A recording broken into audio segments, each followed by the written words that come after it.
Hoje, vamos falar daquela relação entre crescimento e dividendos. O que fazer se a ação chega no preço-teto? Uhum.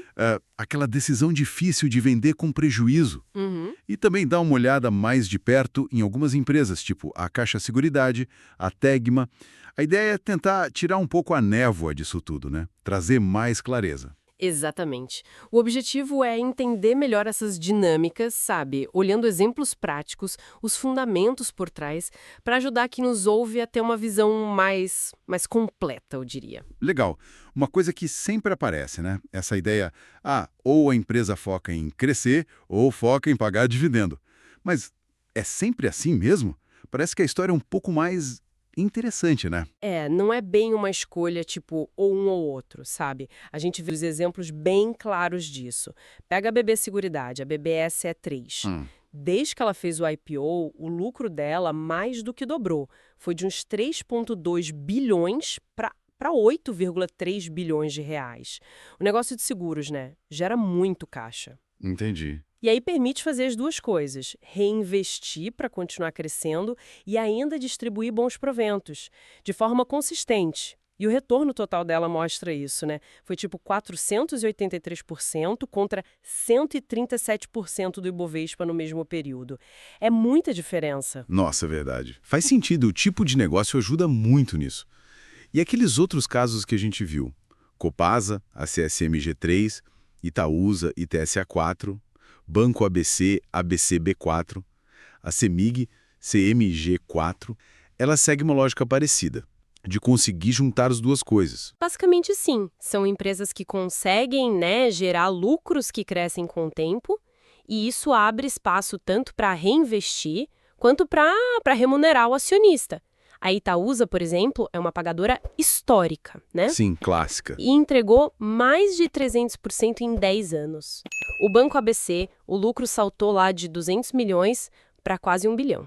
A CEMIG hoje está com lucro recorrente perto dos 5 bilhões. Então, quando você olha os retornos em 5, 10 anos, Aham. sei lá, a Copasa deu 800% em 10 anos, CEMIG uns 220% em 5.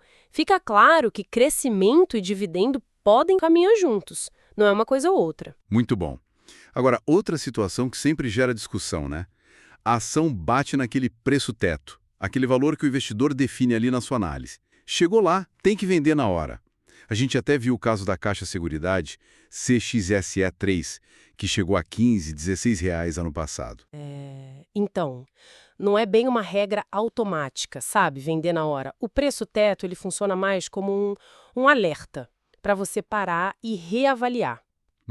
Faz sentido. Nesse caso mesmo da Caixa Seguridade que você citou, mesmo ali acima do preço teto, que alguns tinham definido, a análise dos fundamentos, a perspectiva de receber os proventos, na época tinha um yield projetado de uns 8%. Certo. Tudo isso sugeria que, olha, talvez valesse a pena manter a posição, receber os dividendos, reinvestir. Pode ser mais vantajoso do que simplesmente vender só porque bateu no preço. Tem que analisar o contexto todo, né? Não é uma regra cega. Entendi. E falando nessas decisões mais táticas, a gente também viu nos dados exemplos de venda com prejuízo, né? Tipo casos com IRBA e RBR3, ou Jales Machado, JAIL3. Vender perdendo para pegar esse dinheiro e colocar em outra coisa que parece melhor. Isso parece meio contraintuitivo, mas pode ser uma estratégia válida. Pode, sim. E aí entra uma questão fundamental que é o custo de oportunidade, né? E a gestão do seu capital. Ficar segurando um ativo que não está indo bem só para, vou esperar empatar. Sim, o famoso preço médio. Exato. Ou pior, comprar mais para baixar o preço médio, mas sem ter uma perspectiva real de melhora. Isso pode ser um erro que custa caro, sabe? Às vezes vender com prejuízo que está ali controlado para poder pegar esse dinheiro e colocar numa oportunidade que parece genuinamente melhor é a decisão mais racional. É verdade. Dinheiro é dinheiro, né? Não importa se ele está numa posição que está dando lucro agora ou prejuízo, o que importa é onde ele pode render mais daqui para frente. Essa ideia de realocar o dinheiro de forma estratégica leva a gente a olhar umas empresas que apareceram nos estudos. Uma delas é a Tegma, TGMA3. Logística, né? O que os dados dela mostram? Olha, a Tegma chama a atenção pela consistência. Os dados mostram lucros bem sólidos e um ROIC, que é o retorno sobre o capital investido, Certo. Basicamente, ele mede o quão eficiente a empresa é em gerar lucro com todo o capital que está investido nela, né? E o da Tegma é historicamente alto, perto de 40%. Nossa, bem alto. E o ROI também, que é o retorno sobre o patrimônio líquido, na casa dos 30%. Isso sugere que a gestão é boa, a rentabilidade é boa e a política de dividendos deles é pagar no mínimo 50% do lucro. Mas eles têm pago mais, perto de 70%. Uhum. E anunciam geralmente 3 vezes por ano. As datas de corte costumam ser em abril, agosto e novembro. Um ROIC alto e consistente, assim, tende a gerar um bom retorno no longo prazo, sabe? Interessante. E a Caixa Seguridade, CXSE3, que a gente já mencionou. Comparando com a BB Seguridade, tem gente que fica com o pé atrás pelo controle estatal, né? O que emerge da análise? Olha, exige um pouco mais de cautela, sim. Comprar ela aos R$ 16, por exemplo, pode significar que o preço sobre lucro, o PL, já está meio esticado, sabe? Entendi. A margem de segurança fica menor. Exato. O mercado está pagando relativamente caro por cada real de lucro. Se algo não sair como esperado, a margem de segurança é pequena. Pelos dados mais recentes, preços abaixo de R$ 14 parecem oferecer uma relação risco-retorno um pouco mais atrativa. Certo. As datas com agora são em janeiro, abril, agosto e novembro. Antes era só semestral. Ah, melhorou a frequência. Sim, e inclusive tem um provento vindo aí logo logo, 0,31 por ação. A data com é 1º de agosto e o pagamento é bem rápido, dia 15 de agosto. Isso dá um yield ali na hora de 2% e mostra uma agilidade boa, pagar umas 2 semanas depois da data com. Legal essa dinâmica dos pagamentos. Isso me lembrou uma outra dúvida. Empresas como a Odontoprev ODPV3, às vezes têm um intervalo bem longo, meses, entre a data com, que é a data de corte, e o dia que o dinheiro cai na conta mesmo. Nesse meio tempo, tem alguma correção pela Selic para o acionista? Ou o dinheiro fica parado? Então, para o acionista, não. Não tem correção pela Selic nesse período.